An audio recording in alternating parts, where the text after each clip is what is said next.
All right, welcome back everybody. We are going to talk about this very sleek, slender Kizer Begleiter.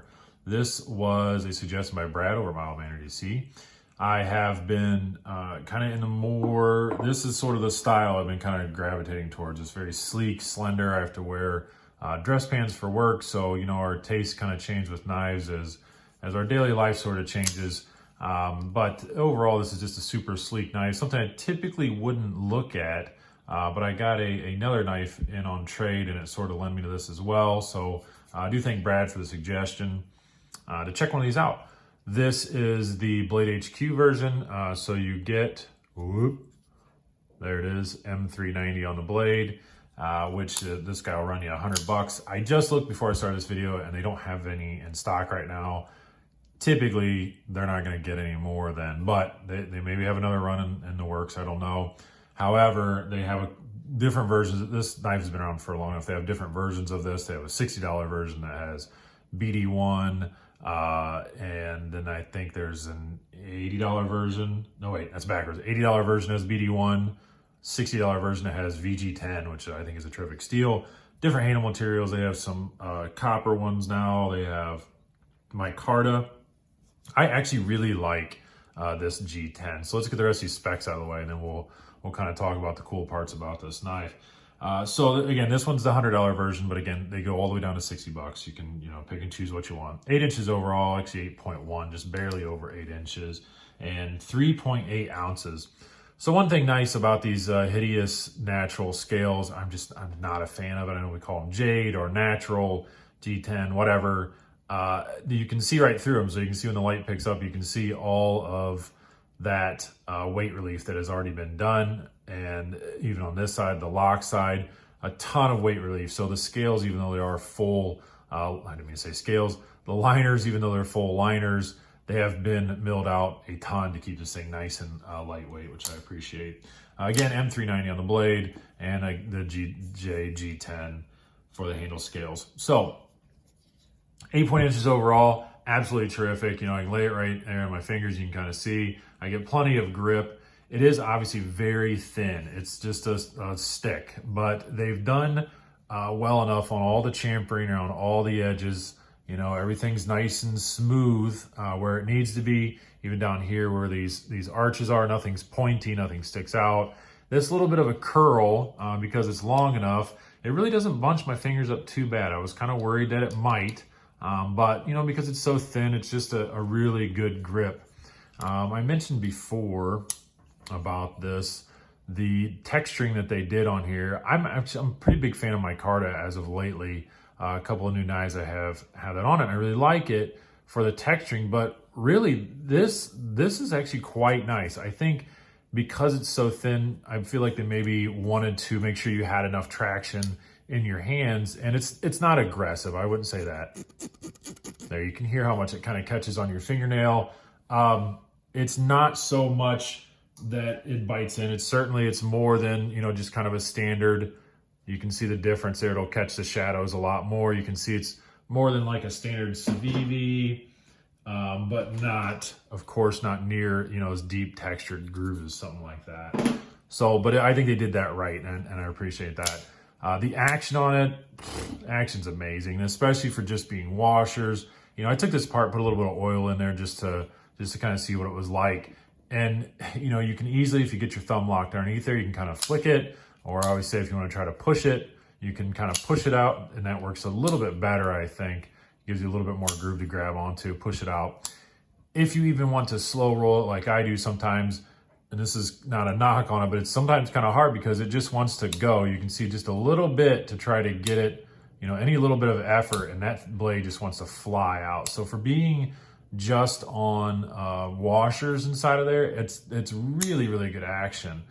Nice and centered too. It's not as though I've, loosened up the pivot or anything. Nice and dead centered. And man, it's just great. Just good at, see there, I didn't even want it. I wanted to try to slow roll it. But, so a lot of times I'll kind of pinch both sides of the thumb stud just so I make sure I catch it and use what I need to. But those are really about it. I don't know that you can do kind of the middle finger, I don't know, the first finger, but whatever. So that Spidey flick, I definitely cannot. You can't really get inside of there there's not a big enough gap to really grab inside of that and be able to do that. But regardless, it opens up perfectly fine. I love the action on it. I do love how sleek and slender it is. You know, we talked about kind of the stylings of it. This is a nice, sleek knife. It certainly works well in dress pants. The pocket clip is what it is. It's not great, but it's not terrible either. As far as functionality of it, it's perfectly fine. You know, even with this little bit of extra texturing on here, it doesn't grab onto your pants pockets or anything like that. It's just a standard pocket clip. You know, and I don't know, I bring this up just because I think it's weird, and I see that Kizer is doing this all over the place. So if we were to want to switch this, you know, thumb studs, you can kind of get to them both sides. I don't know if you can do it left-handed. Oh yeah, there you go. You'd be able to. It's a little more, I don't know, dexterity. It's weird that I'm left-handed, but I can't hardly open a knife left-handed. It's always done right. There you go. Yeah, that works really well. So lefties, you know, yeah, the lock's on the wrong side, but you can at least, you can open it and use it. So you can switch the pocket clip, right? Well, let's look at this, because I think this is just a little weird, almost lazy. I don't know. I know that's a harsh term. So you can see this is angled back, right? The two screws are angled back. So if we rotate to this other side, notice then the screws are angled forward, which leads to your pocket clip looking just like this. And I think that looks silly, you know, it runs right along the front. I don't know, you know, go cold steel and just give a different pocket clip in there, and then you can keep those holes lined up the same way they were if they just put like kind of the left-handed pocket clip so that it ran down. Now, does that make it, you know, to where you can use it left-handed or put it in your left side pocket? Yes, it does. So they've accompanied that, you know. Little goofy though, but for me, carrying it in the right pocket, everything works pretty well. Really, overall, this is a terrific knife. I'm very pleased. I'm glad that Brad suggested it to me. Action's great. Aesthetics, I think it looks really, really cool. Very close to, and we'll put some comparisons up here anyways, very close to the knife I got on trade-in, which was a Kizer Doman. And this knife, because I got it on trade, you know, it was nice, kind of a starter where I could get used to the idea of having this, you know, kind of thinner knives. Now this is the micarta. It's a little bit thinner feeling. There's not as much texturing on it, so for a little thinner knife, it certainly is a little different, especially when you lay them out here. They are just a little bit different, you know, but I did notice same thing on those pocket clips, or the pocket clip. You can see that they did the exact same thing where it would just, this one wouldn't be so bad, I don't think, because it's sort of centered. But they did the same thing where you can just kind of use the exact same pocket clip. Regardless, that's, you know, not even really a nitpick. It's just funny, something I thought was kind of funny that they would do it that way. So let's put some more comparisons out here. I think overall, it's a terrific knife. I would not hesitate to pick one up.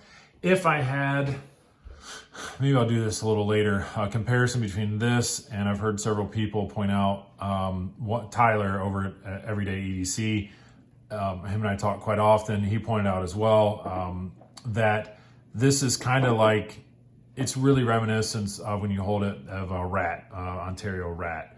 And I agree, it's a little thinner, which I like. I don't have a problem with that, but the action reminds me of a rat, and it does sort of overall kind of remind me of that type of a knife. So anyways, there's another comparison with the Civivi Riffle. We'll get the Doman out of the way. And I thought it kind of also reminded me of a Bug Out a little bit, just of how sleek and slender it is. And, you know, yeah, it's not as, the Bug Out's not as big. And the last one I kind of thought about, let's bring, woo, man, I'm dropping everything. If I nick this table, my wife is gonna kill me. But we will lay out the last one and then I'll be done with this. So nothing else happens to the table. The kids do a good enough job. There's a Kizer, the K-Bar Dozer. All right, that's enough, I think, talking about this thing. It is a really cool knife. I'm glad that I got the M390 version, but I don't hesitate on VG10 either. I'm not a huge fan of BD1N, but I don't think it's a bad steal by any means. I like VG10 a lot, especially at $60. You can get some really cool color combinations. So by all means, go check it out and let me know what you guys think. All right, have a great day.